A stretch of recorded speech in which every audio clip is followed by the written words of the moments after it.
Hello friends, welcome to Moda's kitchen. ఈరోజు మనం ఎంతో టేస్టీ అండ్ ఈజీ దొండకాయ ఫ్రై ఎలా చేద్దామో చూసేద్దామా. ముందుగా దొండకాయలన్నీ మనం నీట్గా కడిగి ఇలా చిన్న చిన్న చక్రాల్లాగా కట్ చేసుకోవాలండి. కట్ చేసుకున్న తర్వాత మనం ఇప్పుడు ఏం చేయాలంటే ఒక కళాయి తీసుకొని దానిలోకి 2 టేబుల్ స్పూన్స్ ఆయిల్ వేసుకోవాలండి.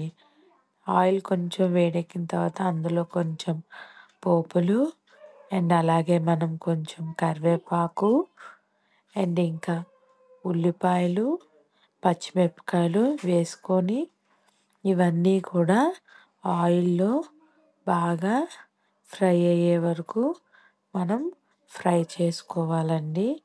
అండ్ మనకి ఆనియన్ అనేది కొంచెం గోల్డెన్ బ్రౌన్ వచ్చే వరకు మనం ఇలా నీట్గా ఫ్రై చేసి పెట్టుకోవాలి.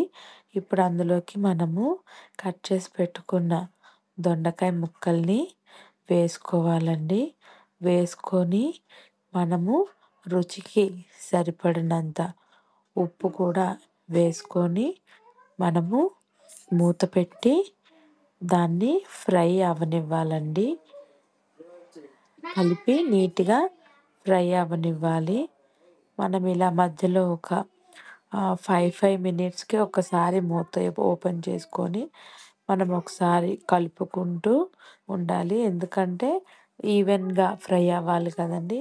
చూసారా అండి, నాకు ఇది ఒక 15 మినిట్స్ తర్వాత ఎంత చక్కగా ఫ్రై అయిపోయిందో దొండకాయ అంతా.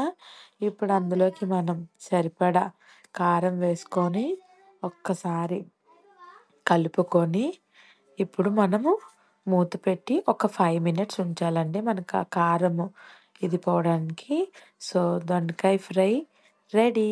మీరు కూడా ట్రై చేయండి. Please subscribe.